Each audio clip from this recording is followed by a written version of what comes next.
How you doing? My name's Ken Sternberg, aka Krazy Kenny. My prison number was 54184-066.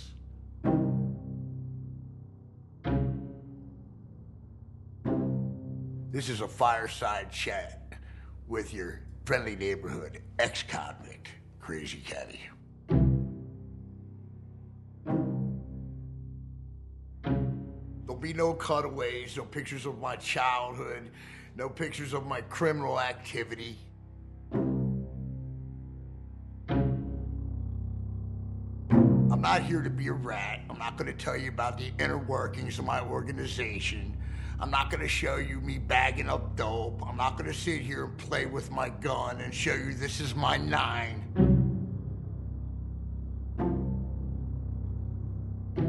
I'm not going to give you and show you footage of me doing crimes or the people that I've done crimes with.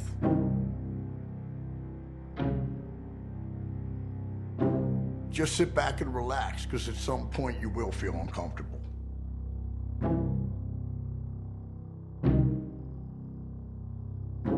This is just my story, because I am a real OG, and I'm letting you know how it happened.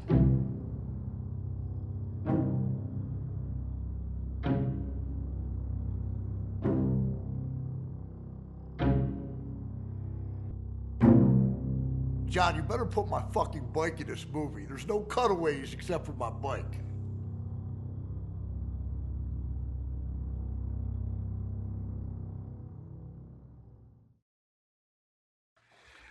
Wow. Well, it wasn't that night, but that was the start of it.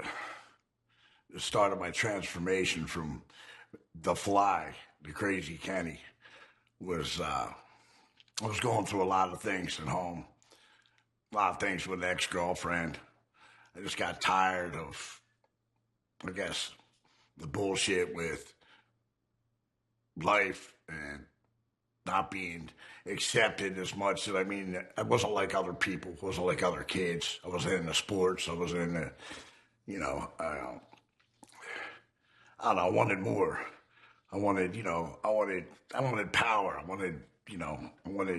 I wanted nice things. I wanted bikes and cars and, I wanted cool shit. I wanted to be cool, and I used to go, it was crazy as I would see these, I would go to psychs. So I would go to, say, what do you call them?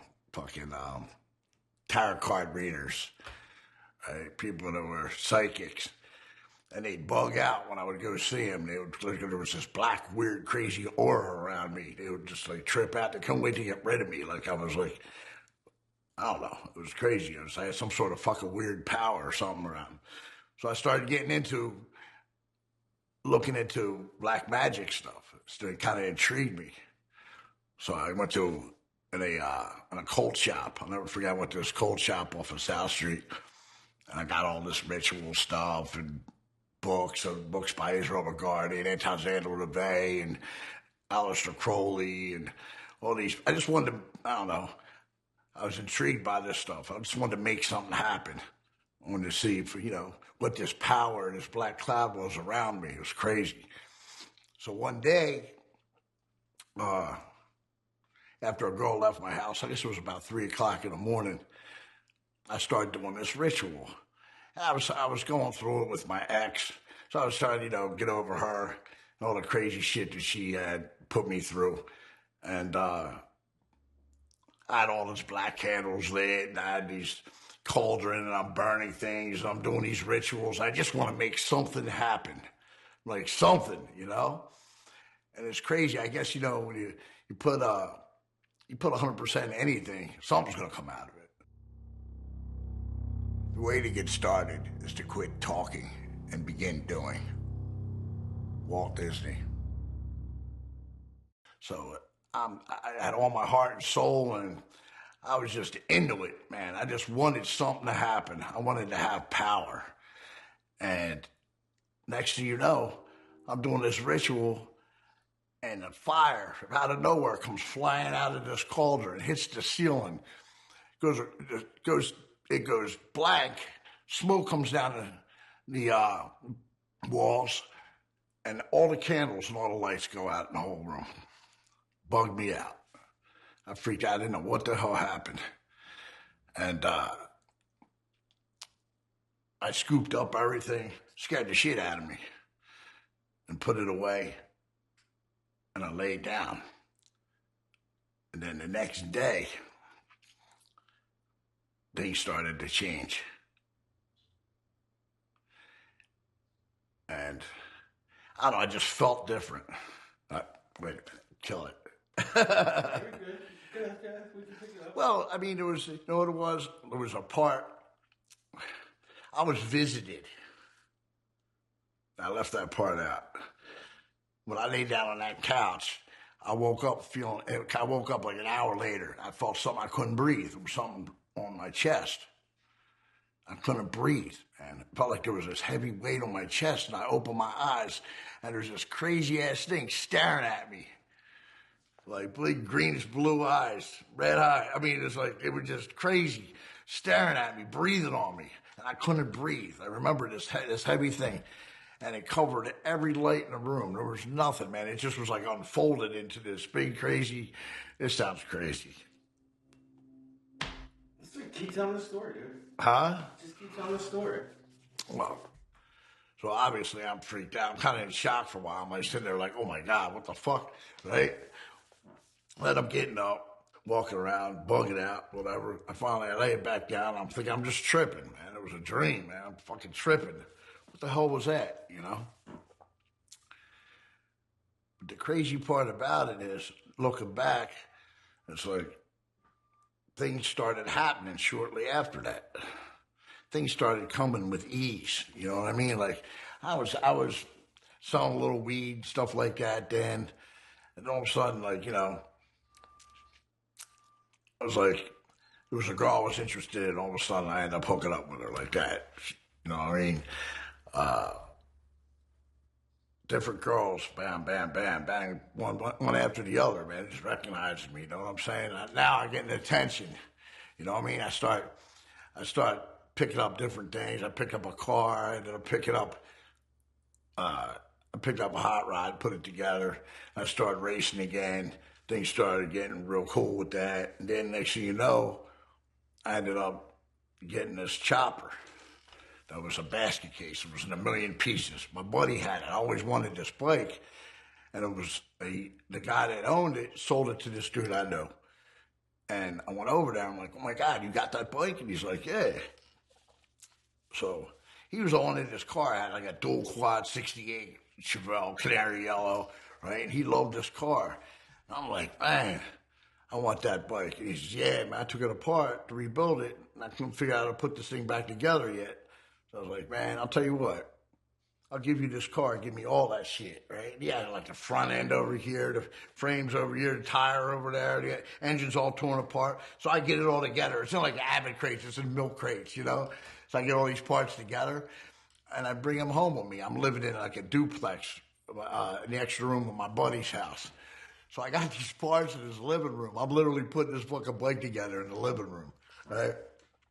And I got like a little service manual. I never put a bike together. You know, I had like little race burner bikes and stuff like that. I never put a Harley together. It's going to be my first Harley, right? And it's like all my buddies, they're riding now. They got bikes. So, man, I'd like to have a fucking bike, ride with them, go places they go, you know? So I'm putting this bike together. I mean, it's like day and night. I'm reading manual, I'm putting this fucking thing together. I assemble the engine. I put the engine back on this frame. I put the front end, everything's on this fucking bike. It's in the living room in front of my buddy's entertainment center, you know? And I finally get the carburetor on it. Everything's on it. It's all wired up. And my buddy, it's like, it's a fucking major snowstorm outside. My buddy's screwing his old lady in the back room. And I'm staring at this bike, and I can't take it, man. I was like, I want to know if this motherfucker runs. So I'm like, fuck it, man. So I go outside, I grab a gallon of gas, I bring it in the house, I fill up the gas tank. I'm literally in the fucking in the living room, kickstarting this thing, blah, blah, blah. So this thing fires up, man. I'm just, It was crazy, man. It's like, pop, pop, pop. I'm sitting there. My buddy comes out in his little tiny whitey screaming, shut it off, shut it off. Oh, it's so fucking funny. I'm like, wait, man, just wait 1 minute. I got the whole apartment full of smoke. Funny as hell. So I end up opening the door, and I just rode it straight out that motherfucking door in the snow. It was crazy. I'm all over the place. It was insane. And let me tell you something, it was like a fucking lightning bolt hit me square in the forehead, man. I knew it was on. It was fucking on at that point. It was crazy, man. I know it, man. And it was like a whole life changer. I think Krazy Kenny was born right then and there. Don't let anyone tell you what you can't do. Follow your dreams and persist. Barack Obama. Tell the story. Like, I was working out in this gym. Yeah, I was working out in a gym. There used to be a neighborhood gym I used to work out in it. No, the guy had a chiropractic office in the gym. And my back was always getting tweaked and stuff. I mean, I had a kind of a rough paper route, so some days were good, some days weren't good. So a lot of times after a workout, I'd go see him. We became buddies. And one day he asked me, he said, "What do you do for a living, man?" He says, "I see you come in here, you got these pretty girls all the time." He says, "You come with different cars. You're always on a nice Harley. What are you doing? What do you do?" I thought, I told him, I do a little this, a little that. I do multiple things. I do mechanic work, and I do other things. He says, "I got a problem. I run it by you. I think you might be able to help me." I said, "Sure, what's up?" So he tells me about this guy, some Italian dude that was out of Philly. Claimed he was connected somehow, but he wasn't. It was later I checked him out. But anyway, the dude was like a degenerate gambler. He had a business in Philly. And bottom line, he was buddies with this guy. And about a year and a half prior to this conversation I'm having with him, he lent this guy some money. The guy was hurting. He lent him $30,000. So, at the time, my man that was doing the chiropractic work and stuff, he was doing good, but that business kind of got funny. So he went and he asked his buddy, his friend that he gave the money to without question and never asked for it back. "Hey man, times are tough right now. You plan on paying me this money back?" So the guy kept blowing him off. Yeah, tomorrow, next month, next year, just kept blowing him off. So with that said, he asked me, "Do you do collection work?" And I said, "Yeah, as a matter of fact, I do sometimes." So he said, "Well, what do you think about what I just told you?" I said, "I got it. I'm done. Just give me the guy's information." So I go have it checked out. And I seen the guy about 2 weeks later. And the guy's a nobody. He's just some lame that's, he was a part of anything. And just a piece of shit, he didn't look out for somebody, looked out for him. So I seen him. I said, "Look, check this out. I'm going to take care of that for you, man. I got this." "Really?" I said, "Yeah, I'll probably do it next week. I'm going to go visit that guy." So I give the guy a call. I said, "Yeah, I'm going this week." And he tells me, "Oh, yeah, I talked to him. I let him know. I told him my man's coming to get that money, da-da-da." Right? I said, "You did what? You gave this guy a heads up?" He's like, "Yeah, man." He said, "Well, I mean, why? What's the problem?" The guy's a real square, he don't really know. He was a good guy, though, man. I felt for him. And bottom line was this. He looked out for me, so I wanted to look out for him. So anyway, I said, "Well, what did he say when you told him that you had somebody coming to collect the money?" And he told me he wasn't trying to hear that. He said, "I'm not trying to hear that." He said, "Tell me to go get it off the light post like everybody else can." I said, "Okay." So I got a friend of mine, big biker dude, real good dude, man. And I knew he was hurting for a little bit of bread. So I was like, "Man, you want to make some money?" He said, "Yeah." I said, "Look, I'm going to go visit this dude at his business." I said, "We find him, I'm going to holler at him. I get him where I need to get him. I'll give you the look, you grab him, and we're going to have a talk." I said, "Cool, let's go." So we load up in this little minivan, right? This big old biker dude. He's got like one of them Brady Bunch minivans with the Partridge Family with the wood on it. Funny shit. So I'm breaking his balls about the van all the way to the job. And we get to this place. We're sitting. There's a little place you could eat where this guy's business was at. So sitting there, and we get a couple burgers and we're eating, and I noticed this is him. You can tell this dude's the owner. He's sitting in the corner drinking. So I walked up to him. I said, "Hey, how you doing, man?" I said, "You got a minute? I got a business proposition for you." He said, "Yeah, sure. What's up?" I said, "Somewhere we could talk." So this dummy fucking goes, "Yeah, follow me," right? After he was told, he doesn't even fucking remember. I mean, I don't know. So we go down in the basement of this guy's business. My buddy comes with me. The guy sits down behind his desk, and I fucking gave him the look. So John grabs him, pulls him into the chair. I walked up to him, my Gerber knife, and I cut his ear off. So the dude's just sitting there freaking out in the chair, and I'm looking at him like, dude, you hear me now, motherfucker? You know who I am now? You hear me now? Right? The guy's just freaking. I said, "Where's my motherfucking money at? Let me get that money that you owe my man," right? So he's freaking. All of a sudden, he's got money. Man, it's over there. It's over there. So we go to the safe. He opens up the safe. The guy's got to have $150,000 in cash in the safe. This guy couldn't pay his buddy off. So I told my boy, I said, "Listen, man, do me a favor. Go over there and grab that money." So he grabs the money. I said, "Sit the fuck down or I'll blast you," right? He was sitting right there. And I had my piece out. So the guy, he goes and he gets the fucking money out of the safe. I told my boy, I said, "Listen, man, count me $30,000 out for my man." So he gets the $30,000 out. I said, "Oh, let me get another 10,000."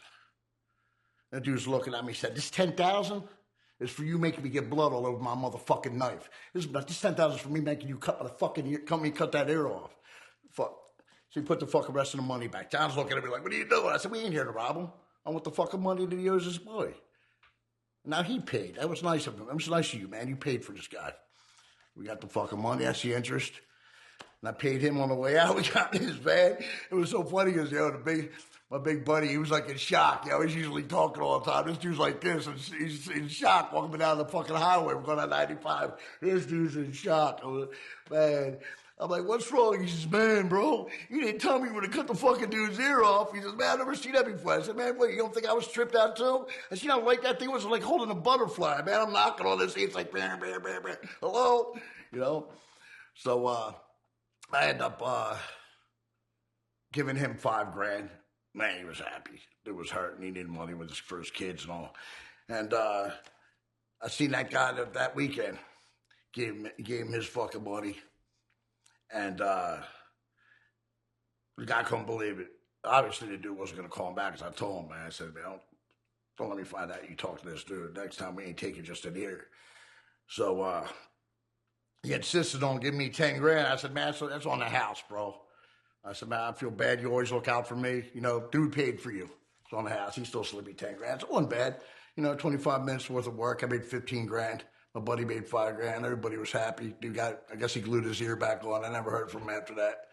I don't know if he could hear anything from anybody. He had that one ear, but yeah, that's the story, baby. Your time is limited. Don't waste it living someone else's life. Steve Jobs. Let me tell you how Canada happened. Pretty much, okay. I ended up meeting a girl during spring break in Wildwood from Canada, and she was hot. She was a bad chick from Canada. Fucking, I started going. We were hanging out together in Wildwood for a while. Then I started going back and forth to Canada, and Canada was a pretty cool place because in the States, everything's like taboo. Everything's wide open in Canada. You know what I mean? Like the strip bars, everything's just wide open. The nightlife, it was great, right? So one day, I call up my boy G. And I'm like, "Yeah, what are you doing this weekend?" And he's like, "I'm not doing nothing. What's up?" I said, "Come on, we're gonna take a trip." She said, "I said, pack a couple days, right?" So I ended up picking him up, and we go to the airport. And he's like, "Where the hell are we going?" I said, "Don't worry about it, man. I got this, man. We're going to Canada." He said, "What?" I said, "Yeah, we're going to Canada. It's going to be a blast." "You've been to Canada yet?" He's like, "No." So we hop on a Lufthansa flight. It took about an hour and a half to get there from Philly. It takes like 9 hours to drive, you know. So we went there, and we go to Montreal. And I introduced him to the nightlife there. Pretty much we're going to the bars and the clubs, and it's just crazy. And the chicks out there are crazy. So anyway, we got a room. He ends up hooking up with some call girls, right? So anyway, he ends up getting he ends up falling for this chick. He ends up getting kind of like a relationship with this girl. And the girl's telling her how, basically that her main guy, her pimp or whatever, is always beating her ass and this, that, thing. And she just wants out of it. And telling him about how, the dude's he's got all this crazy stuff in his place. He's got a safe. Right? So I don't know where this conversation's going with these guys. So like a few weeks later, my buddy says, yo, we're going to take a ride out to Canada. I said, really? He said, for what? So he's like, we got a safe job to do. I'm like, get the fuck out of here. He's like, nah, man, we're gonna go bang this safe, that jerk off that was fucking beating this old lady. We're gonna go over there and hit this safe. So, all right, let's go. Fuck it, man. Let's go, right? So we get in this car, we drive out there. We got fucking all kinds of crazy ass tools and everything in the car. We're ready to go. So we drive out there, and we go to this address. And it's crazy. It's snowing its ass off out there. And the way to get into this dude's apartment, there was like a spiral staircase. It's a pretty tight spiral staircase, So we're going up the spiral staircase. We go up into this dude's apartment. And he's got all these talking birds in there, right? It's crazy. These things are screaming the fucking owner's name and all that. Apparently, this dude's away on vacation for the weekend or whatever it was. It's funny as hell, man. I'm trying not to laugh, right? We're there looking around for the safe. We find the safe. It's bolted to the floor. These birds are freaking the fuck out. They're like talking, screaming his name. Fuck you, this, that, thing. And so we're unbolting the safe out of the ground. It's like lag bolted into the floor. We get this fucking safe, so we get it up, and it's heavy as hell, right? So we get into the door, and we end up using like this big tarp thing, right? He puts it around the thing, and he's holding it. We got this thing over. So, he's a big boy. And he's got this thing over his shoulder, and I'm stabling it on the way down backwards, going down this fucking spiral staircase, right? So we're going down the staircase, going down the stairs. We get it to the bottom, and we like literally drag this thing to this fucking car, right? And it's just so funny and thinking back, man, we don't even give a fuck who's launching or nothing. We're dragging this dude safe across the parking lot. Right? So we get to the fucking car, we open up the back door, and it's like, we can't get the fucking safe in the door. And it's too fucking big, right? So I'm like, oh my God, what are we going to do? All right, we'll put it in the trunk. So we open up the trunk, and he's got like an old fucking a Grand Am or whatever. This thing is not fitting in the trunk. So we're like, what the fuck are we going to do? Right? So he starts laughing, right? He's like, look, we're gonna drag it. What? He's like, yeah, fuck it, man. We'll just drag it to the fucking hotel room and bust it open. We get a room and bust it open in the motel. Is he serious? He's like, oh yeah. So we're laughing, right? We got this thing wrapped up in a fucking tarp, pretty much like a heavy fucking tarp. We got it tied to the fucking car, and we're dragging it down the highway in the snow. Things fucking like this, going back and forth in the snow.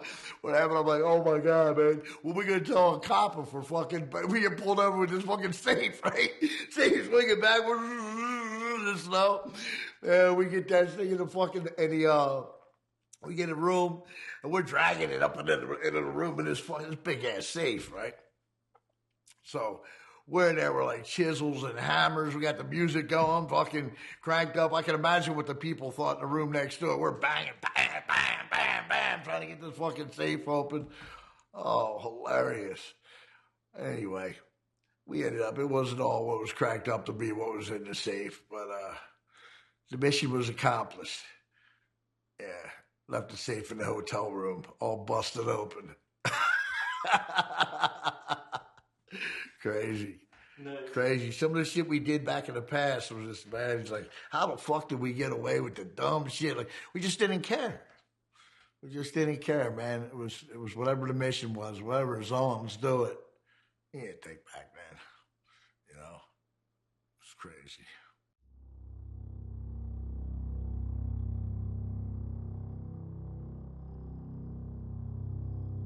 The simple act of paying attention can take you a long way. Keanu Reeves. This shit was so crazy. Check this out. He parks on the side. I open up the gate. I go to get back in the car, and I go to reach for the handle, and it's like the fucking car rolls back. It was the craziest shit I ever seen. Like, I'm like, what the fuck? Like, I got dizzy, man. I'm not on shit, you know what I mean? I'm like, what? It was like, so I go to reach for the handle again, and it's like I missed the handle again. Like the car was backing up. Like, don't go in there. I know this shit's crazy, right? I mean, like, I'm like, what the fuck? I grab the damn handle. I jump in the car. I pull the car in. But thinking back, it's like this car was fucking telling me not to go into the fucking lot. Something was telling me, not the car, but whatever it was moving this car, don't go in there. So I pull the car in. I shut the car off. Now it's like a duplex, and they lived up top. So I'm walking up these pressure-treated steps. They don't have kickers on them, you know. You can see right through them. So I'm pulling up the steps, and I see the little girls. I go, "Where's Kathy at?" And they're like, "Man, she's outside." I said, "Well, she's not. I didn't see her nowhere." "Man, she was outside waiting for you." I said, "For real?" I said, "I didn't see her." I said, "Listen." So I wrote the numbers down from my pager from where I was staying in Philly and all that stuff. I said, "Look, if you need me for anything, if anything happens around here, you make sure you call me." So I give him the numbers, and I give Kathy her keys back. So I give him a hug, and they go upstairs. So I'm going down the steps, and I feel a pull. I'm like 6 steps from the bottom. Now, remember, it's like 8:30 at night, so it's dark as hell. The only thing at the top of the steps was like a light bulb. That's it, right? So there was no real light down there. So I'm going down the steps, and I feel a pull. Like it was almost like I felt like it was like a splinter or something grabbed my jeans. So I turn around to see what it is, and here comes a snub-nosed 357 right out the fucking kicker. Boom, like that. So I hit it. Boom! It goes off. I'm like, what the fuck? And then I hear some ruffle, like somebody took off. So I go running up the stairs. I go running back up the stairs, right? And all I taste, I don't know that I'm shot, but all I taste is gunpowder. I'm like, what the fuck, right? So I go upstairs, and then it hit me, man. I'm like queasy as shit. I touched down here, and it's all blood. I'm like, oh my God. So I'm bleeding out the side of my leg. I'm bleeding back here. I'm bleeding here. I'm bleeding everywhere, man. So I get nauseous as hell because apparently this blew my stomach apart, my intestines and everything, my ureter, everything was blown apart. So I drop down on one knee, and the girls come down the steps. And they're like, "Krazy Kenny, what's up, what's up?" And I'm like, "Yo, go upstairs. Go upstairs." I'm like, "Oh my God, man. Last thing I need is to die in front of these little girls, right? They're adorable, man. I would kill them, right?" So I go upstairs. Go in your room. Close the door. So I'm down there on one knee. And I'm like, trying to regain my composure. Man, I'm so sick, right? And don't you know the door opens behind me? And it's Kathy, and she's got the fucking gun in her hand. I'm like, what the fuck? I said, "That was you?" She says, "Man, I love you. I was just playing. You hit it, and the gun went off," right? I'm like, "Are you serious?" "Oh my God, Kathy, what the fuck is wrong with you? I told you not to play with that thing. Are you serious?"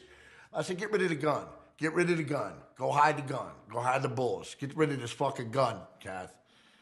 Right? So anyway, I'm hearing sirens and everything in the background. These girls looked over and seen Kathy standing over me with the gun and called 911 and told them that Kathy shot me. So next thing you know, what's crazy is they used to call me Krazy Kenny. The little girls call me Krazy Kenny too, right? So I guess when they called 911, they said, "Kathy shot Krazy Kenny." So, now I'm in Ridley Township. It's like dead or alive for me, Ridley Township, man. I mean, with all the fucking police chases and everything I had with them people, they hated me. With the race cars and the bikes and all that stuff. So, man, everybody shows up. I mean, the fucking snorkel fire truck shows up. Everything, fire, the paramedics, everybody. And they're all calling me, "Hold on, Krazy Kenny." Da, da, da. Right? So I'm down on the ground at this part, man. I'm like almost out. I mean, blood's just pumping out of me. So I'm lying on the ground, and they pull out the scissors. I'm like, oh, hell no, don't cut my vest. I just got a new vest and a new fucking Harley that it was funny. So they're trying to shit, man, come on, we got to cut it. Don't cut my shit. So they ended up cutting the straps off of it to get it off me, and they got me like half naked on the fucking ground, putting their fingers in the eggs and the holes everywhere. I'm like traumatized, man. This is crazy. And it's crazy. They end up putting me in the gurney, and they bring me down the steps, and it's wintertime. It's fucking cold. I guess when you run out of blood, you get it even colder, you know? So they're running me down to the ambulance. And the craziest part about it was, you know when you watch a movie and the dude coughs up blood in the oxygen mask? He usually bites it then, you know what I'm saying? It's over. And don't you know, they're like, hold on, Krazy Kenny, just hold on. They're checking. I guess they check your blood type, whatever. Anyway, I coughed. I remember coughing. I coughed blood up so hard out that mask, it went up into my eyes. I was just, I said, oh, I'm dead. I'm done. They're just, hold on. And it seemed like it took forever to get to that hospital. And that was pretty close. It was like, 10 minutes away. But it seemed like forever. That's how I ended up in the hospital. Shot. The only thing better than winning is winning when nobody thought you could. Hank Aaron. I jumped up in the operating room screaming, let me die, after I came back. They brought me back. Man, these nurses wouldn't even want to work with me. They thought I was the devil. They thought I was Satan himself. All the black girls, I'd be pulling stuff off in intensive care, and bells and whistles are going off. They wouldn't even come in and fuck with me. I had biker old ladies coming up, rubbing my feet, taking care of me, washing me down in intensive care, literally because these nurses were scared to fuck with me because they thought, it ripped through fucking Chester Crozier. Like, this dude just came out of anesthesia after he died. He brought him back, popped out of anesthesia, and literally got up on the table. I was cut from here to here. I was like, let me die, right? It was crazy. And ultimately, the whole experience of coming out of my body with no pain and being able to breathe like that, it's like your body really restricts you. I noticed this. When I came out, I was like, wow. I was like the air. I was part of the room. I'm watching everybody. I'm watching them work on me. Bam, bam, bam, hit me with the defibrillators. They covered something over my stomach so my guts wouldn't spill out. You know what I mean? They're hitting me. And I was completely free of pain. I never breathed so good in my life. It was like breathing through a fucking mint. I mean, like literally, I was like, whoa. And you want to talk about total clarity? There had to be 8, 9 people in that operating room. And I could see every one of them, whether they were here. I could look at them in the eyes and understand what they were saying and watching what they were doing at the same time. She was insane. And then I heard that oscilloscope, beep, beep, beep. Because it was like, wee, the whole time they were operating on me. And when my fucking heart started, but they got a pulse, I slammed back in that body, and it was so traumatized. It was like, holy shit. I literally popped out of anesthesia. I was screaming, let me die. Fucking let me die. And they kept bringing me back. The pain, holy shit, man. The pain was so fucking intense, bro. It was like, I can't even explain it to you. I mean, my body was so traumatized. I had a hole here, hole back here, hole over here. I'm bleeding out my mouth. My fucking ass was blown. My intestines were blown, shredded. Am I on camera? Wow. Camera's right there, dude. Oh, you did that. All right. Yeah, man. I mean, I got slammed back into a body that was so traumatized, man, from all the holes. I mean, you gotta understand, my intestines were shredded. I was shot with 357 hydroshocks. So when they hit you, they explode. 357 Magnum with Federal hydroshocks. So when it hit me through here, it came through my leg and it came out here. So it ripped everything across. The ureter tube that goes from my bladder to my urethra was shredded. It was gone. My intestines were shredded. I had a hole here, and a hole here. If you look at that, I have a tattoo there. It says 357 didn't do it. That was the bullet. There was a pin in the middle of those rounds that came out through my back. Okay, so I mean, like, my body was so fucked up, and it's like I guess my endorphins didn't get a chance to build up and help fight some of that pain. So now I come from the dead, so to speak, slammed back into this body, and I was so peaceful out of my body. I was like, wow. I was like, I breathed so freely, you know, and everything was just so clear and bright. And now I'm back into this fucking body again, man. I remember, man. I remember screaming. I remember him pulling me down onto the gurney and putting me back out.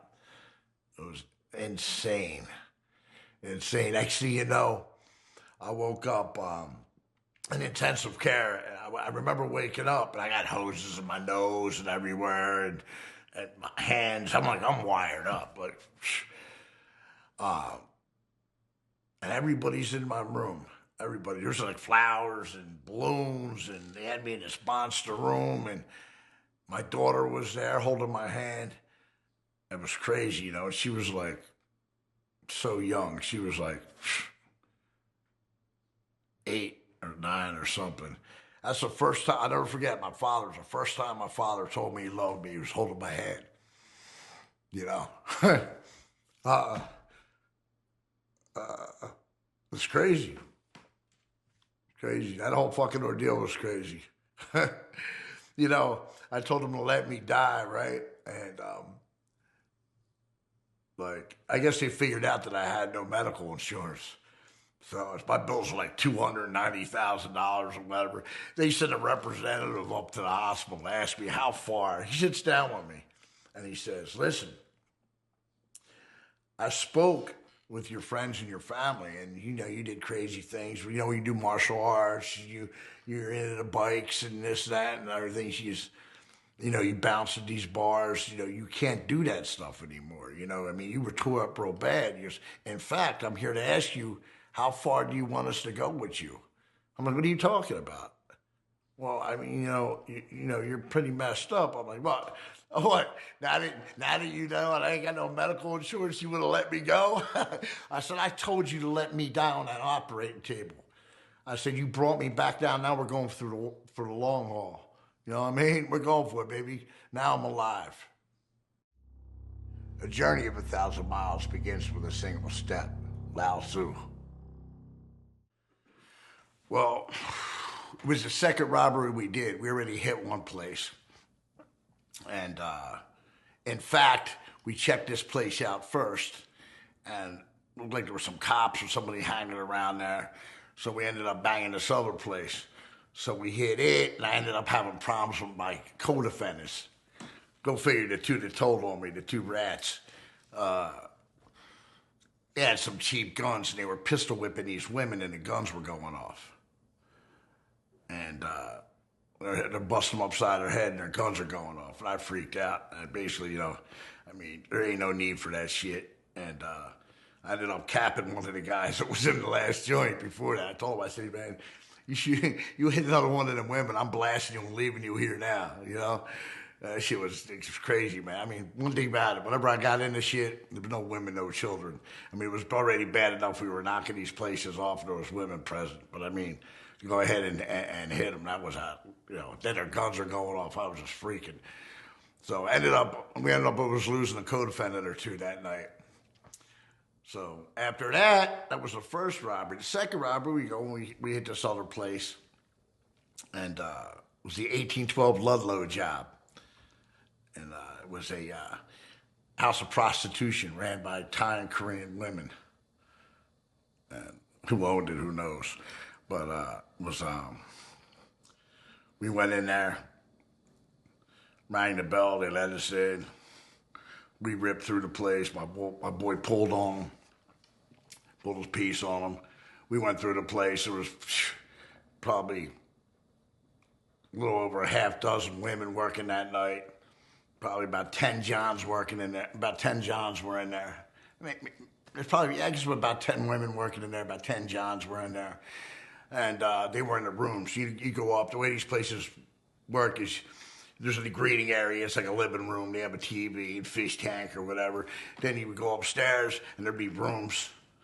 side by side, and then they had a place where you go up and you get a sponge bath or whatever. They sponge, and they bring you into the room, and they did whatever they did, you know.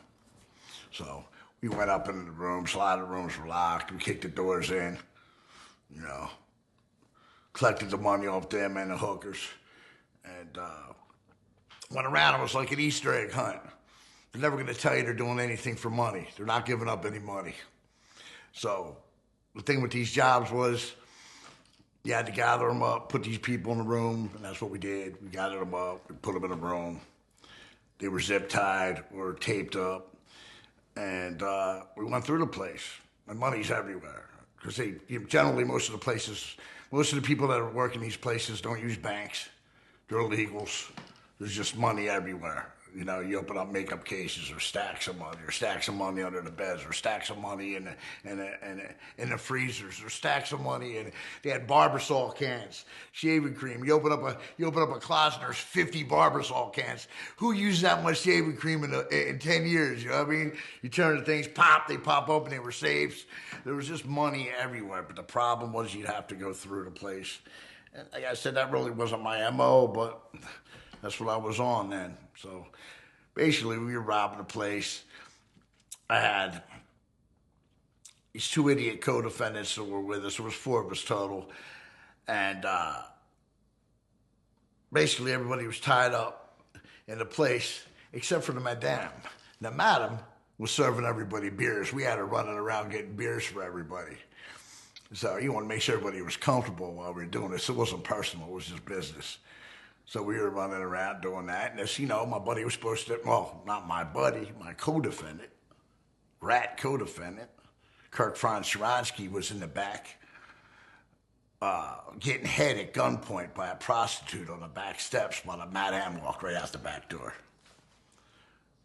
The same guy that was beating these whims, you know, straight rapo. So the madam runs down the back to the alley, runs into a diner, 2:45 in the morning, screaming, "Men with guns rob, men with guns rob." I guess they got a bunch of hang-up calls, whatever the case may be. They were from the other robberies, but they were on point that night. They came, the Asian Organized Crime Task Force, Philadelphia Police Department, and SWAT showed up. So it was on and cracking when they showed up. We tried to blast our way through the upstairs. They had an air conditioner set up, you know, in the wall. We were trying to shoot the frame out of the thing and get up on the roof and split. But it was taking so long. I come down the back, down the steps. I tossed my piece inside a freezer, and I came out posing as one of the Johns. I figured they would just cut me loose, you know, set me to the side. Well, my dumb ass gets locked up right there. They pat me down. Oh, how many are there, man? There's 1,000 of them in there, man. There's people tied up everywhere, you know. So they end up putting me in the back of the car. So I'm like right in front of this place. It's an alleyway. And when I came out, it was funny. There had to be 50 lasers on me. They had snipers all over the place on the rooftops and everything. There was a saturation of police there. They were everywhere, you know. So they had it was like 3 steps off the alleyway right into the door, so I could literally see in the door. Now I'm locked in the back of this car. Meanwhile, another one of the co-defendants decides to make a break for it, the rat. So he runs out the front door, dives over the police car, and he's running down the sidewalk. Next thing you hear, boom, boom, boom, boom, boom. I'm not resisting. You know, the cops got him. They're beating his ass down the end of the alley. And you know, I didn't know it then, but I know it now. Obviously, they probably asked him, "Who's in there?" And he said, "Krazy Kenny." Because 5 minutes later, they're at the door with a bullhorn and guys with ARs sitting by the door on either side of the door screaming, "Krazy Kenny, just put your guns down. Just put your guns down. We don't want to come. Just come out and put your guns down." Meanwhile, I was so retarded back then. I'm in the back of the car laughing my ass off. Somehow I found humor out of this whole fucking nightmare. Right? I'm in the back of the car laughing. It's retarded, right? So ultimately, they end up going in and they lock up everybody except for the females. because they didn't know who was Johns and who was robbers. So, you had one that ran down the alleyway. They didn't know I was one. They didn't know I was the Krazy Kenny that they were calling for. And there was two still up in there. One got up on the roof. They got him. So they ended up locking us all up, putting us in vans. And then they had the female, and in cars, and had the females come and ID us. Is that one of them? Is that a wobber? Is that a wobber? They were all aged. Insanity, doing the same thing over and over again, expecting different results. Albert Einstein.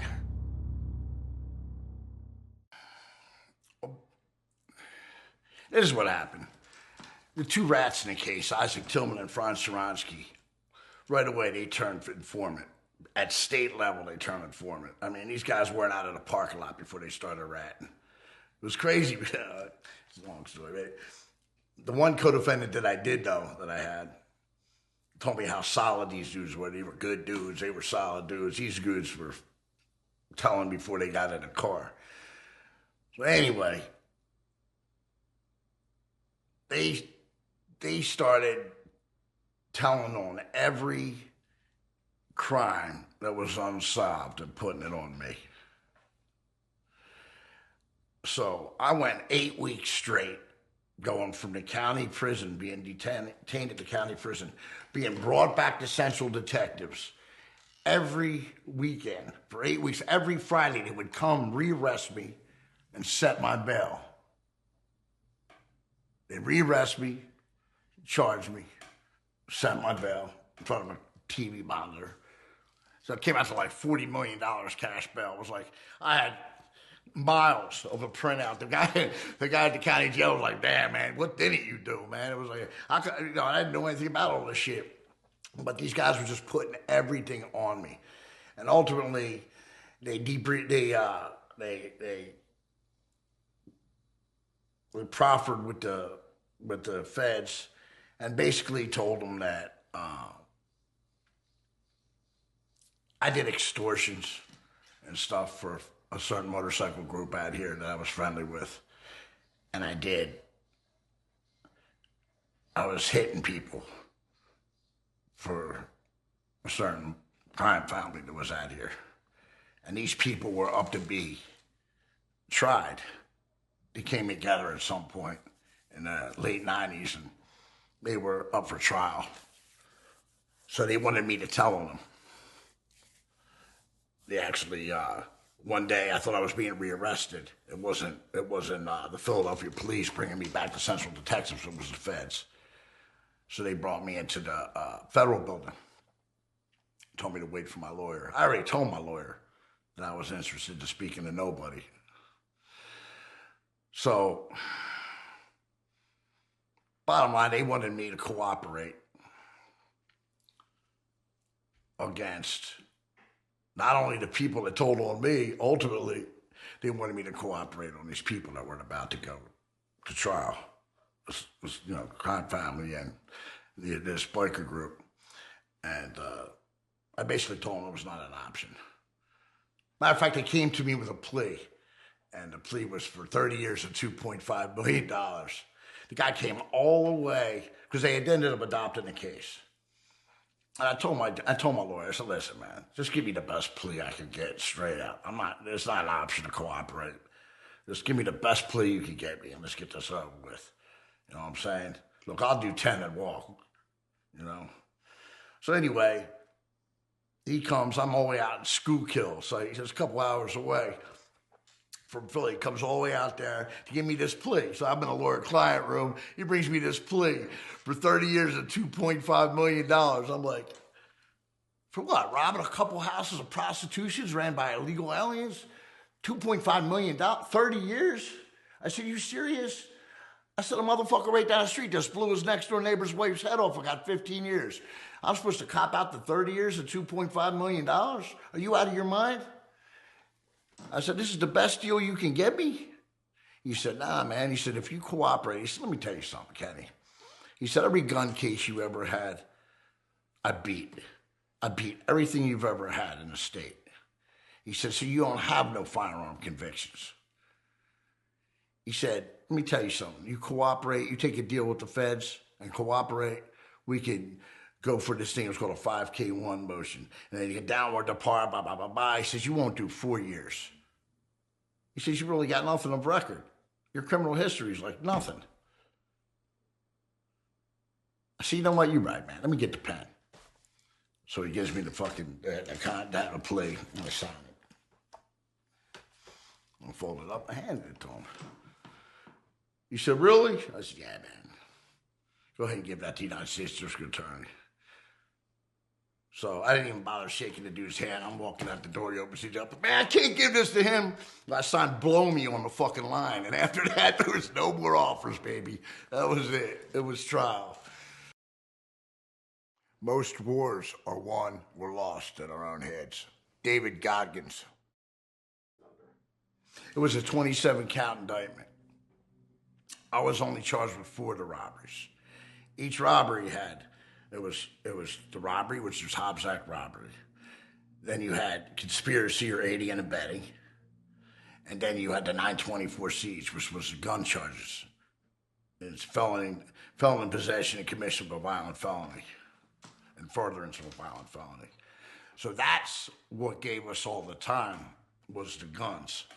Because what it was is the first one would be 5, 7, or 10, whether you possessed it, brandished it, or fired it. And then every other one would be ran consecutive to each other at 25 each. So mine was 5, 25, 25, 25. Like my one Cody, that the 2 co-defendants that told on us did all the robberies. One of my co-defendants only did 3. I did 4. And the original, the main guy, did 9. Okay. So they were facing 213 years each. The 2 cooperating co-defendants and my one co-defendant that went to trial with me, Adam. And basically, when we went to trial, the 2 solid dudes that Adam told me about, well, they turned immediately and they testified for 7, 8 days straight at trial against me. Didn't know me for anything. Just freestyled the whole way. Yeah. Bottom line, they took 207 years off each of their sentences to testify against me.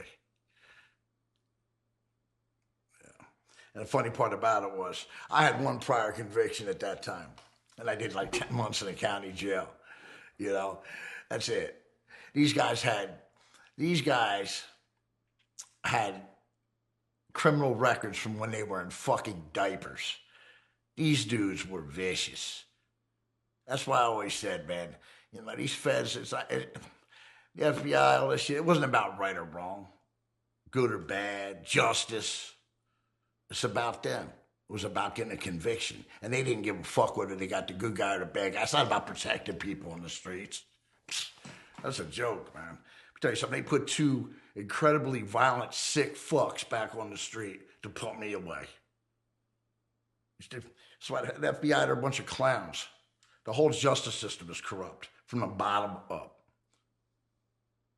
So, I mean, he took 207 years off these people. These guys did like 4 years each. They put them back on the streets. These guys had records of sexual assaults and everything else. I didn't know these guys at the time. I found this all out later. I took the word of somebody that they were good guys. In fact, it was funny during trial. After the second guy testified on us for about 6, 7 days, we were all sitting there, my lawyers. It was me and my lawyer. He was fucking useless. And then we had Chuck Peruto, and he was my buddy's lawyer. And then we had this other Rocco dude. He was this other dude's lawyer, other co-defendant. And it's funny, I asked Adam. Adam's the one that told me how solid these dudes were. I said, let me ask you something, man. What do you think about these guys now? Are they solid now or what? They still good dudes? They're sitting there, the guys just like, these guys just like, one day in band camp, oh my God, this guy was amazing. I literally had to get up and trial at one point because he was getting up, man. They talking about how I was a weapons expert, I was this, I'm banging people for the mob, and I'm fucking doing this for this motorcycle group, and I'm doing all this. I got up and said, they're fucking lying. I looked back at my mother like, Mom, they're lying. This is bullshit, man. I said, am I in the wrong trial? Objection, my ass. I should have knocked my fucking lawyer's teeth out right there and got a mistrial. You have two DAs against you generally. You have your lawyer and the DA. My lawyer had me signed for 80 years. I fought at effective assistance counsel and everything like that. But I mean, bottom line, he had me stipulate to the working order of a firearm, and this is how it worked. When I got arrested, when they busted me, they had detectives and all kinds of search crews going through this place and looking for guns, looking for all the co-defendants' guns. They never found my gun. My gun was buried in a freezer and underneath some fish and shit in this fucking brothel. They actually had a known hooker, a prostitute that ran the place, the madame, call the police station up and say, look, I'm one of the places that got robbed. I found a gun. And what do you want me to do with it? It was in a freezer. So what they were supposed to do was say, hey, hold on a minute, back the bread truck up. Don't touch nothing. We're going to fingerprint the doors. We're going to fingerprint the gun, the clip, the bullets. There's got to be a proof of chain of custody here. But there wasn't. You know why? Because he said, nah, just bring the gun in. They told the madam, this known prostitute that ran a brothel, to just bring the gun in. That gun could have came from anywhere. It could have came from anywhere, man. So rather than suppress the gun, have a suppression hearing and suppress it,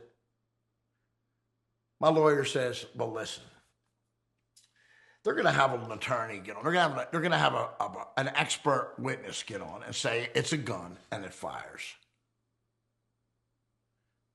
And you have to show that in order to charge me with these 924Cs. They have to show that there was a gun present, it was mine, and it fired. Okay. So, there was no, trust me when I tell you this, there was nothing that led me, that put that gun on me. There was no fingerprints on the clip. There was no fingerprints on one of the rounds. There was no fingerprints on the round in the pipe. There was no fingerprints on anything or anything that could tie me to that gun. They had a prostitute bring the gun in. So this guy could have got up on a stand all day long and talked about how the gun, it was a firearm and it fired. Who cares? It wasn't my gun. How can you put that gun on me? Well, you know how they did it? My lawyer had me stipulate to the working order of firearm to prevent this guy from getting on the stand. How would that have prejudiced me? So think about it. You're a juror and you're deliberating in the back and you're passing little papers around of proofs and this and that. And a paper comes on it and it's got my signature on it that I know it's a fire, that this is an actual working firearm. It's a gun and it fires. Of course you're going to find me guilty of it because I would have had to have firsthand knowledge. Why would I sign a piece of paper saying it was a gun and it fired if I never knew that that gun was even there, if that wasn't my gun? There's no such thing as a fair trial in the feds. You don't cooperate, you're dead. Krazy Kenny. Deliberation was pretty quick, man. Usually if it takes a while, it's looking good. We got found guilty of all charges, except for one of my co-defendants. I got found guilty of all 4 charges.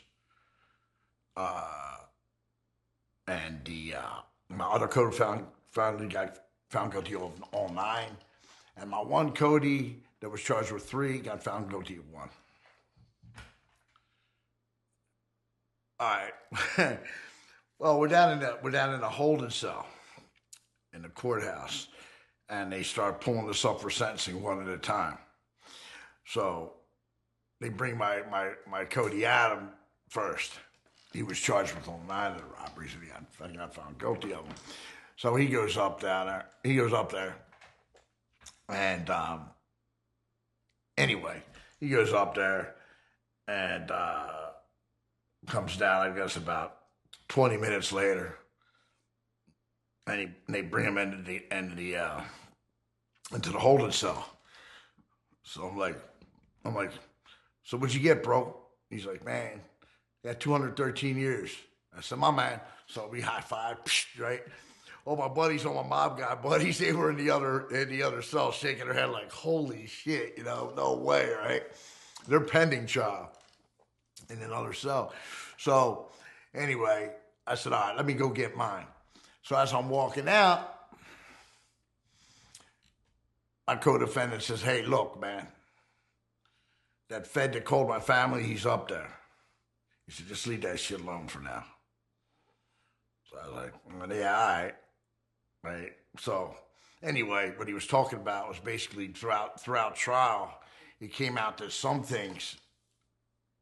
these robberies, or one of them was considered an inside job. So that would have been exculpatory evidence if we could show that. Evidence that could have set us free on one of the jobs. So my co-defendant calls his family. They're out in Wisconsin. So obviously they're going to make some phone calls about it. Well, I guess whoever they called got nervous. They called the feds. So the feds, this FBI agent, calls up his family, and they're like 70s in Wisconsin, and said, if you make one more call in regards to your son's trial, we're going to come to Wisconsin and arrest you for obstruction of justice. So one of the parents had a heart attack over it. So I just freaked. I mean, that's like, because this dude, he was the one guy that I was friendly with in this whole conspiracy. He was the one guy. I didn't even know these other dudes. I met them through him. So, I consider him a friend. So, look, I'm real loyal to my friends and my family. So when that happened with his family, it's like it happened to me. So I'm like, yeah, man, I'm cool. Ain't nothing wrong, man. We're good. We'll handle that someday, right? So anyway, we go upstairs. And we go into the courtroom, and the judge is in the back. He just gave some 26-year-old kid 213 years. So who knows what he's doing? He's probably in the back room getting off over it, So I come flying in, and there's like people crying in there, and because now it's real. I mean, everybody that was in my case other than me were young dudes. So, now they know, man. Look, man, I was 34 at the time.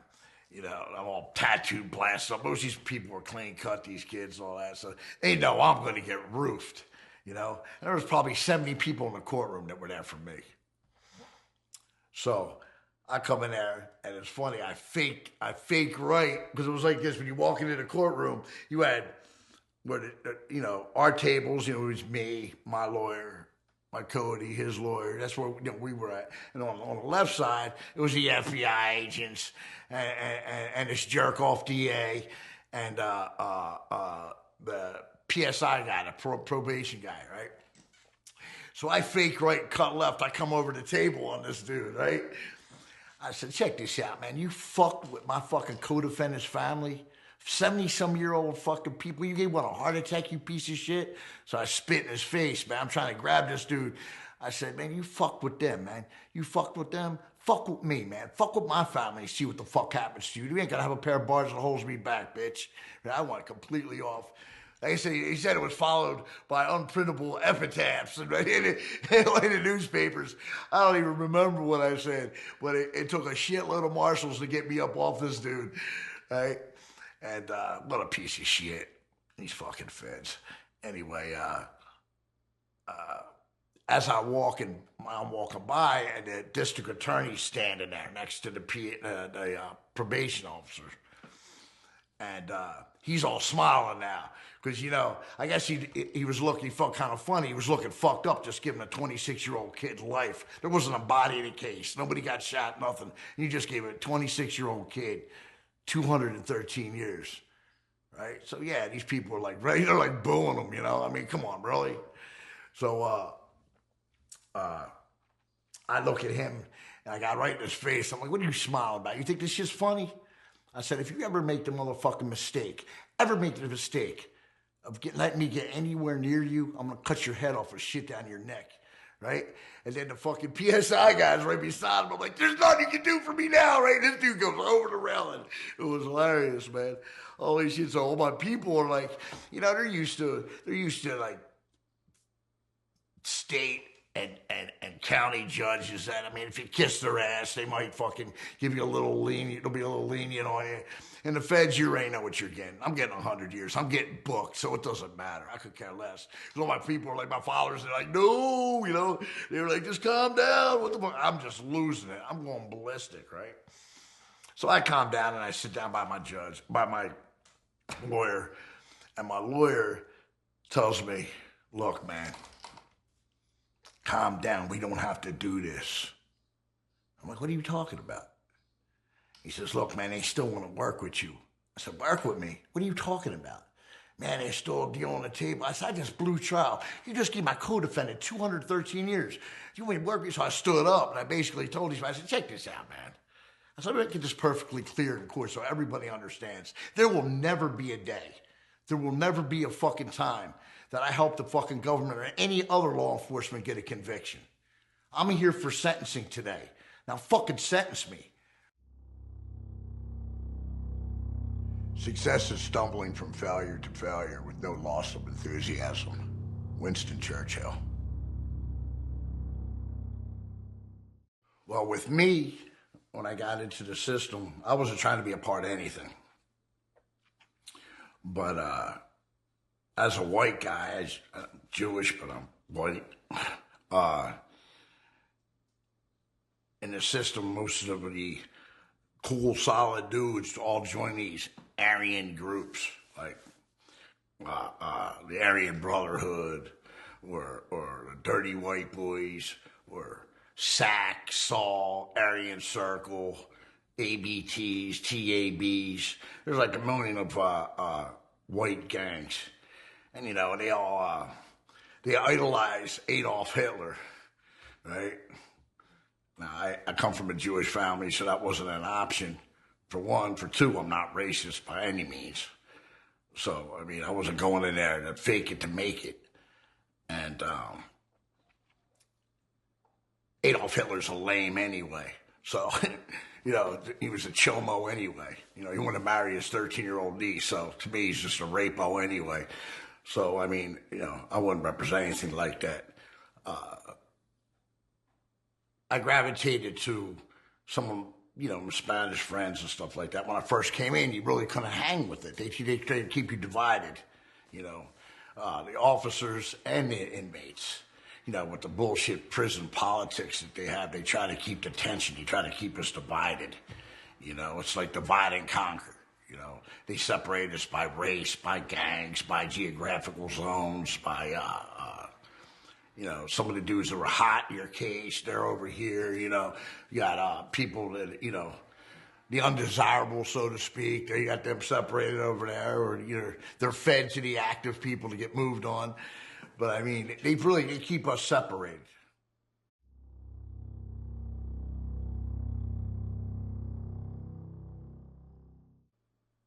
Ultimately, I gravitated to them. A lot of Puerto Rican guys and stuff I became friendly with. The head of the Latin Kings, at Big Sandy. And I met him through someone I came there with. And we ate together, we worked out together, and I started hanging with all his brothers. And ultimately, that's who I hung with. And one day he told me, he said, you know, Kenny, he said, you hang out with these white dudes, you got swastikas all over and all when you're in the chow hall eating with these dudes. He says, these dudes look at you like you're blacker than the black dudes. He says, you're Jewish. You know, they think you're, you know, they're like, check this out, man. He says, anytime you want to eat with us, you might as well, you run with us anyway. You work out with us. You hang out with me all the time. He says, look, man, you're more than welcome at our table. So it's funny is one day I've been to chow hall. And when you came through the chow hall, those lines went like this. And then you would get your food and you would come down the center and be like a salad bar here, a salad bar here.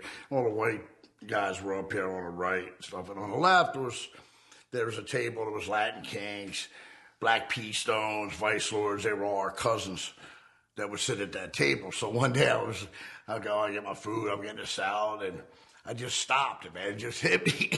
I'm like about to go right. I was like, you know what, man? And I cut left. I walked over in front of the table. My buddy looked up at me and he was like, no doubt. He says, all right, man. He asked, have you done eating? He's like, yeah. He says, oh, get up, man. This dude's sitting with us. This is where he's going to sit from now on. So I ended up hanging out with him from that day forward, full time. And ultimately,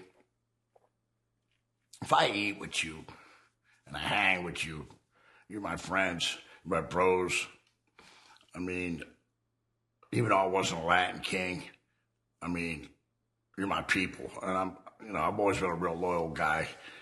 Bottom line is I'm not going to eat with you and do all that. And then when it gets tough and something happens, walk away. And I'll never forget the first time that we ended up getting in with the Bloods. And we got, I'm in the chow hall. We come out and they said, look, man, go back to the block. We got some business to handle. Right? I kind of caught wind of what was going on. But, king business is king business, they didn't, even though I ran with them and all that stuff, when it came down to actual business, that was none of my business, So they told me to go get somewhere. So I go up to the unit, I look out the window and I see them out there. There's gotta be 80 Bloods out there. And I look out the window and there's like 20 of us. 9 king friends of mine. So I go to my buddy, I'm like, look, man, I need a knife. And he said, for what? He says, you ain't getting involved with that stuff out there, are you? I'm like, man, come on, they're my dudes. I said, man, come on, man, give me a piece. So he brings me out 2 fucking meat cleaves. 2 butcher knives like this. So he's like, man, you're crazy, man. You're going to get yourself killed. I mean, give me the fucking knives. So I grab the knives, put them on. I go outside. I walk right past the cops. Cops are looking at me like, what the fuck? Dude's like, Sternberg, where you going? Where does it look like I'm going? So I go out to the yard and I get in line. I go out there with all the guys. You had all the Bloods around the outer end of the field. And then there was us. And then there was the heads of the guys talking out there. Politicking. So I'll never forget the fucking, one of the brothers looks at me, he says, what the hell are you doing? I said, man, it's work call, baby. And I pulled out the 2 pieces, and he was like, you crazy-ass white boy. Are you out of your mind? I said, man, come on, pay attention. So from there on in, everywhere we went, I was always there with them, for them. I didn't have to be a bro to die for my people. You know what I'm saying? If I'm with you, I'm with you. So from one place to the next place that I was at, I was always there. These were my guys. So they started asking me, hey, man, let us bring you home, man. Come on, let us bring you home. Let's make me a Latin king. I told them, I said, look, I'm not trying to be a part of anything like that, bro. I said, come on, man, I'm not even Puerto Rican or Latin or Mexican or whatever. And it's funny. It was after a couple more incidents, my friend, Bro, came in one day in the cell and he slapped me in the head with the fucking manifesto. He said, check this out, man. He says, I already put letters out there. You're in the book of life as a Latin king in Chicago and in New York. He said, so get to learn your paperwork. We're not asking no more. You are, bro. So that's how it all started with the Latin Kings. We may encounter many defeats, but we must not be defeated. Maya Angelou. 5 days later, they sent me to Lee County to be hit. The cops took a hit out on me. And bottom line, I tried to stop it. I tried to stop the transfer. It wasn't going to happen. I knew where I was going. Latin Kings don't walk that yard anymore because we got into it in 04 with the Central American card, Nicaraguans, Hondurans and El Salvadorians.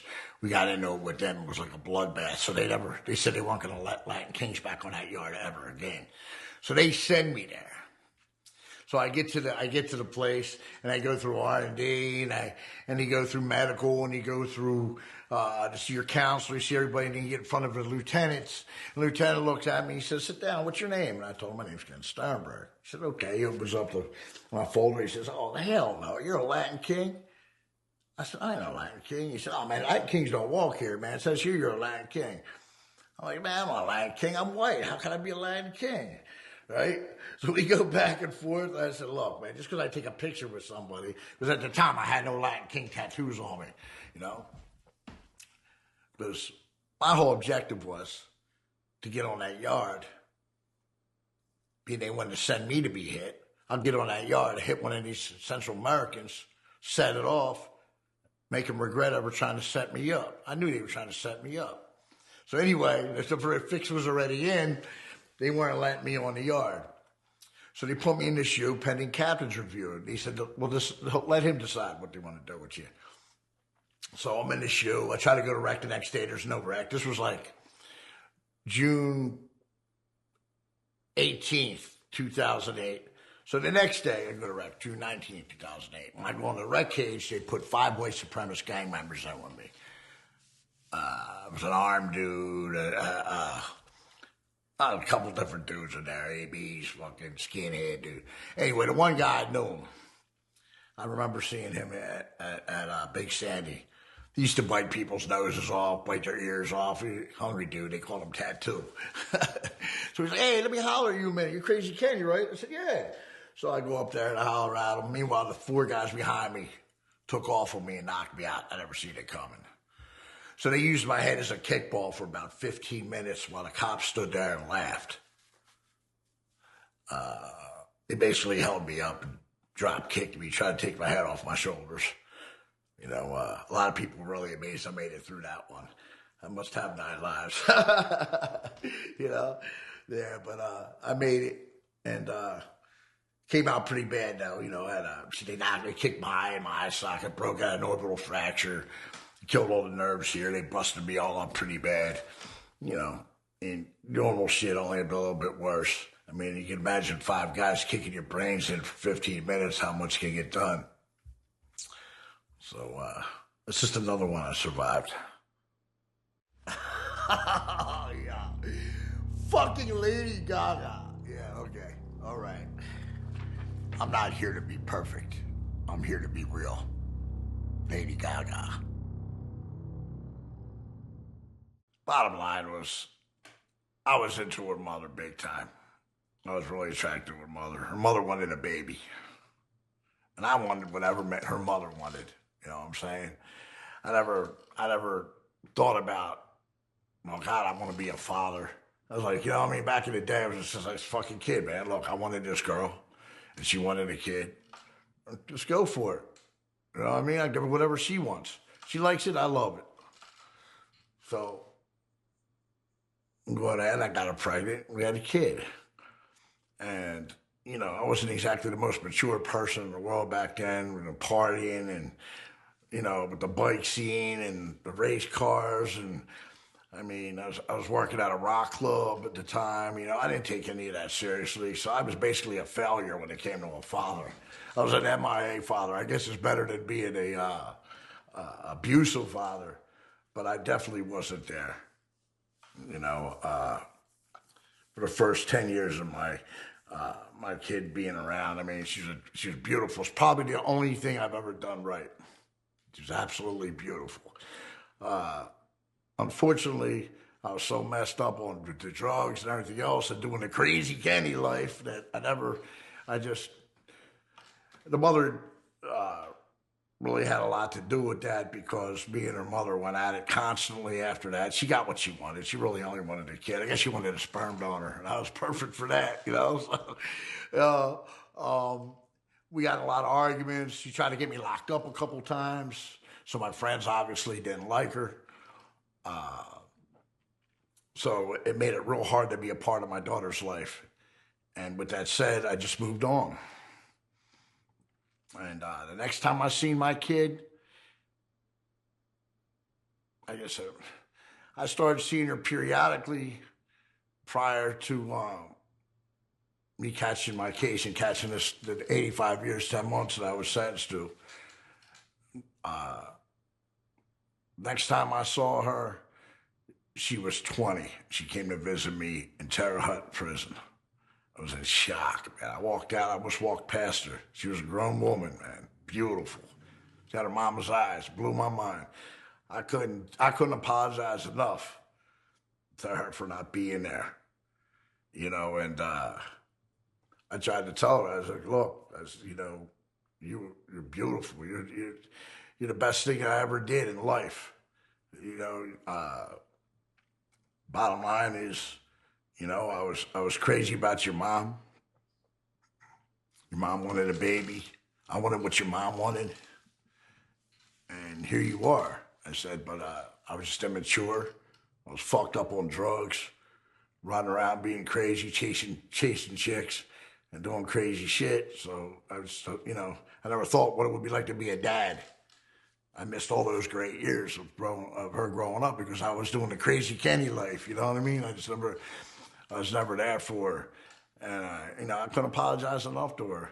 It was funny. It's crazy. She said, she goes, I forgive you. She says, you know what I remember about you, Dad? And I was like, what? She goes, you used to come over with like whatever your flavor of the week was, girlfriend. You always had pretty girlfriends.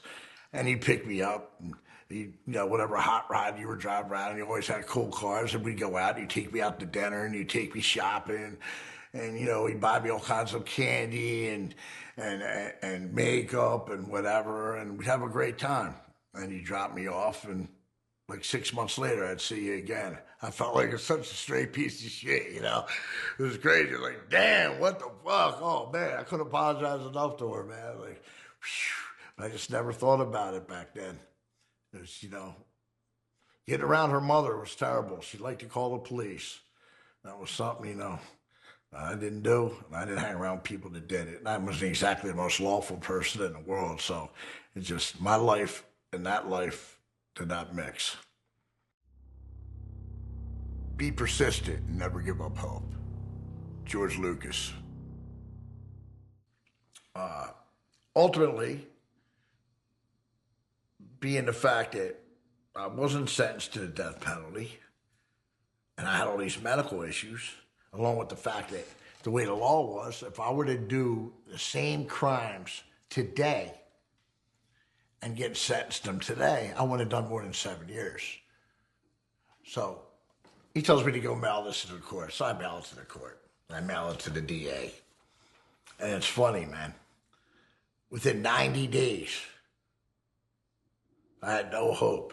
Within 90 days, the DA took my fucking side and said, cut him loose. And they cut me loose at immediate release. I found out in the mail, this is your copy of the judge's order for immediate release. I almost passed out. Mail call, you know? So I was like, whoa, what the fuck? I couldn't believe it, right? So anyway, now it's time to lock back in the cell. This is why I was out getting a shower. So I'm in there. So a couple days go by. Now, mind you, that this thing was signed the Wednesday before. So the court ordered it the Wednesday before.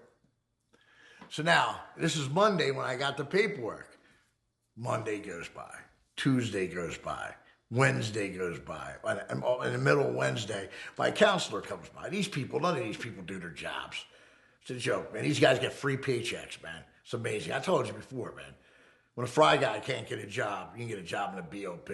These clowns get money at hand over fist. No wonder corrections is the best job out there now. Right? So anyway, the guy goes by and knocks on the door. He's checking on people. My case manager. These people multitask. They don't do their own jobs. They're busy doing everybody else's jobs. That's why nothing gets done right. They spread themselves so thin. So anyway, he's like, what's up, Sternberg? I said, man, you remember the petition I put in to get released? He said, yeah, don't worry about it, man. This stuff takes time. You might get a play. You never know. I'm like, you don't know? He said, no, what? I said, man, I got immediate release. He stopped fucking with me, Sternberg. Come on. I said, check this out, man. Since when do I fuck with you, man? Since when do I play with you?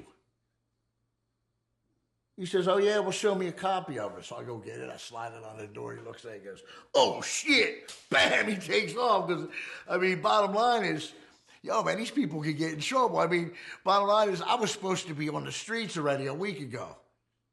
So they're responsible. If anything would have happened to me, it would have been on. You know, I could have sued the shit out of him if I survived. So he comes back. He says, man, pack your shit now. So they bring me down, and now everybody's kissing my ass, you know. The fucking secretaries, the case manager, the counselor, everybody. Oh, sign here, Mr. Sternberg. Mr. Sternberg? It's Mr. Sternberg now? Are you serious? Right? That was like hanging pearls on a pig, man. You go, Mr. Sternberg? Oh, wow, how about that? Everybody's kissing my ass, right? Hey, we got to get you off this unit. You're out of here by 11 tomorrow. So they literally locked me up in some other unit alone. And then the next day, they brought me to R&D, packed up my stuff, and walked me out to Uber. My first Uber. I didn't even know what Uber was. Yeah.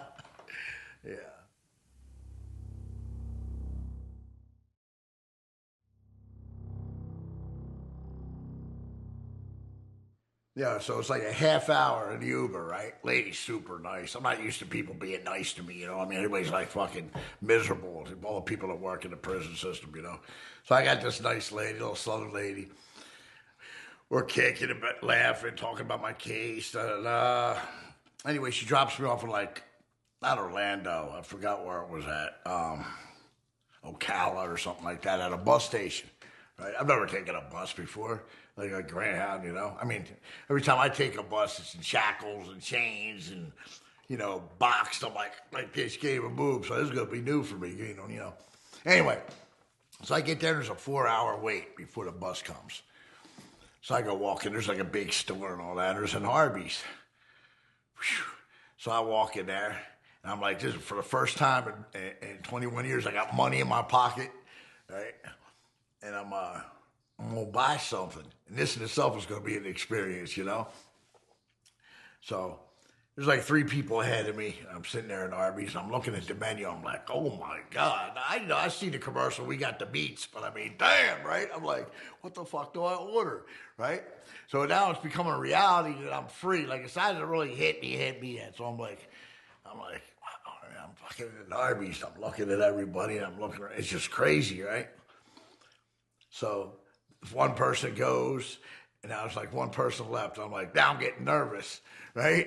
I'm like, damn, I might need more time, right? So the next person goes, and I'm looking, and they're like, can we help you?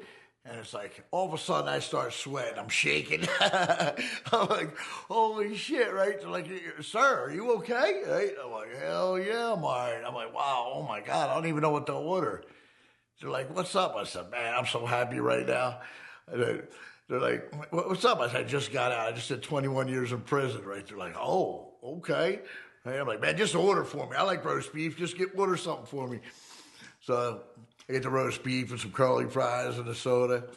And it seemed like everybody was staring at me. I'm just like blown away by this whole thing. I can't believe I just paid for something. That was crazy. Just paying, just reaching in my pocket and paying for something just blew me away. I was like, whoa, oh my God.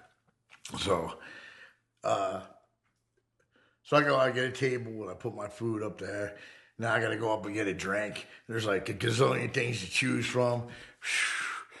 So I get it. I get the napkins and all the stuff. I sit down. It just seemed like everybody was staring at me. It was crazy. I felt like I was like in a lens like this. I'm serious. I look over like, looking at people. I'm just freaked out. Meanwhile, I got like this smile on my face, and I could not, my face hurt. I was smiling so hard. I felt retarded, you know what I mean? It's like, whew, I can't believe it. I'm fucking out. That had to be the best roast beef sandwich I ever ate in my life. Unbelievable. I'm out. It's like I got change in my pocket. I want to make a call. I want to tell somebody. So I'm looking all over the place for a fucking payphone, right? I'm walking all over the whole, I'm like, man, there's got to be a payphone here. I'm walking up and down the parking lot. I'm over by the street. I'm seeing things that could be a payphone. I'm looking, it's not a payphone. So finally, there's this dude out there that's selling shit out of his car. I guess, and he offered people rides, saying it was a bus station. So we become buddies. I'm talking to him a little bit. We become buddies. I'm like, I don't want to sound stupid, man, but I asked you something. He said, what's up? I said, where's the fucking payphone at? How come there's no payphone here? He said, payphone? Well, like the thing you put change in to make a call? I'm like, yeah, payphone, man. He starts busting out laughing at me, right? I'm like, what? He's like, man, you've been in for a while, bro. He said, there's no more payphones. I was like blown away by this. I'm like, how the fuck am I going to make a call? And he was just like, what's the number? And he called it. Yeah, I was just, wow. I mean, nothing is the same. Believe you can, and you're halfway there, Teddy Roosevelt. I got nothing coming. After 21 years, and I did 15 of them, too many, they gave me $45 and kicked me to the curb. Had my father not been there, I would have been hit. I could never understand how people would come and go in the prison system. I used to get mad because I'll never have that chance. I used to remember, how can you fuck up, man? You in here doing time with me, knowing that I'm never going to have a chance. You just keep coming back. People come back, guess who's in R&D again? Oh, you should drive me crazy, man.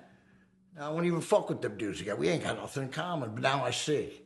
Because all those programs, especially in Florida, man, they were definitely ex-convict, not friendly. They make most of their money in corrections in Florida. They got a gazillion prisons in Florida.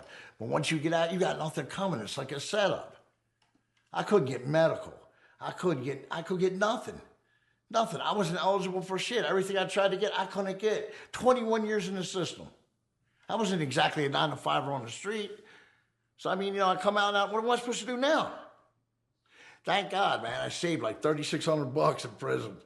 I put it up, so at least I had some money when I got out, other than the 45 they gave me. And I had a home to go to. And I got people that really give a fuck about me. I said, because if that wasn't the case, man, it's amazing, man. They say they got all these programs, it's all bullshit. Just like the programs that are in prison. It's bullshit. It's a fucking lie.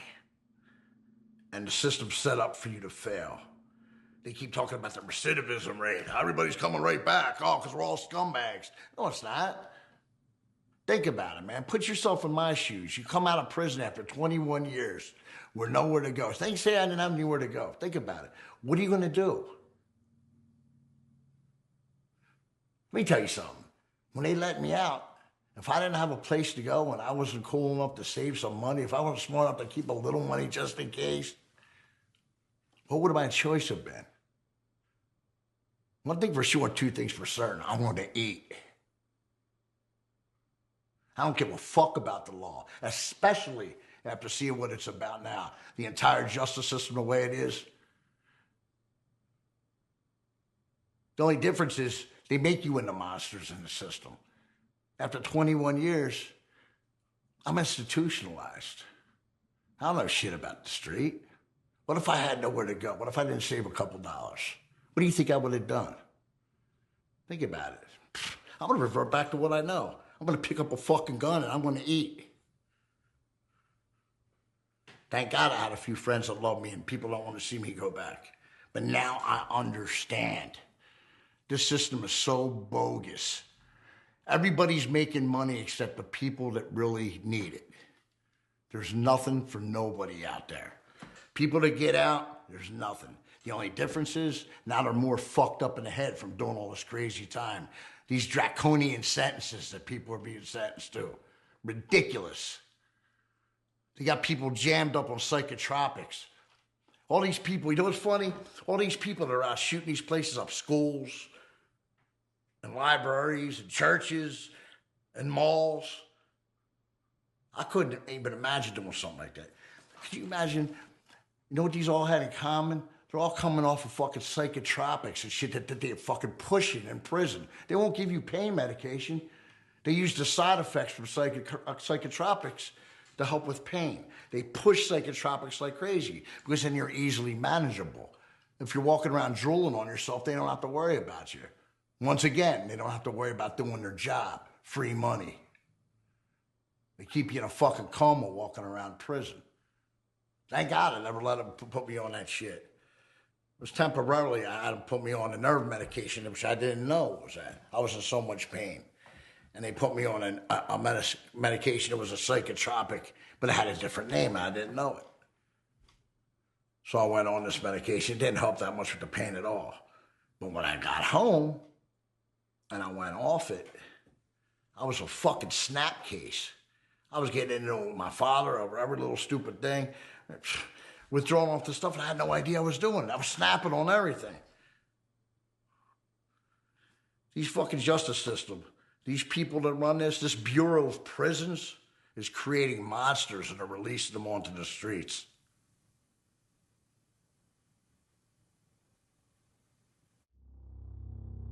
You only live once, but if you do it right, once is enough. Mae West. I've been around people and have seen things that were truly disturbing. And I don't feel that the things that I have done are at that caliber, so to speak. You follow me? I mean, yes, I guess some people may feel uncomfortable with the things that I say or the things that I've done. That person, I'm different. I'm not that person anymore. Thank God. You know, I grew up, I matured. Not everybody matures. Not everybody grows up. Everybody grows old.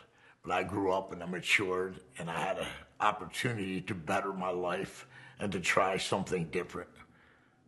You know, Confucius said, if the story's over, close the book, right? So, I mean, that story's over. It's time to start a new one, and I am cleaning my life up and doing things a whole lot differently now. But I'm not shocked by the things that I've done in the past, but they could be shocking to someone that would be square, so to speak, just a citizen. I would like to just be a citizen now. You know, I just want to enjoy life and be normal. That's what I'm doing. But back in the day, I was just surviving. So I wasn't thinking about repercussions. I wasn't thinking about, oh my God, I'm going to go to jail, or how much time I would do, or even if I would get caught. I just did what I had to do. I kept my eyes on the prize, and if I saw something I needed to get, I just went and got it, or took it, or did whatever I had to do to get it done.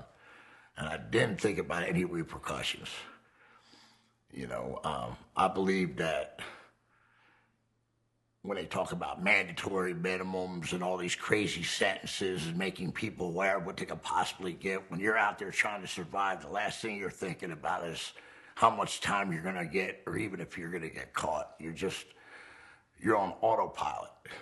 It is what it is. You know, my life has changed, and I'm not like that anymore. But the things that I have told did happen, and my life's still crazy. It's just not unlawfully crazy anymore.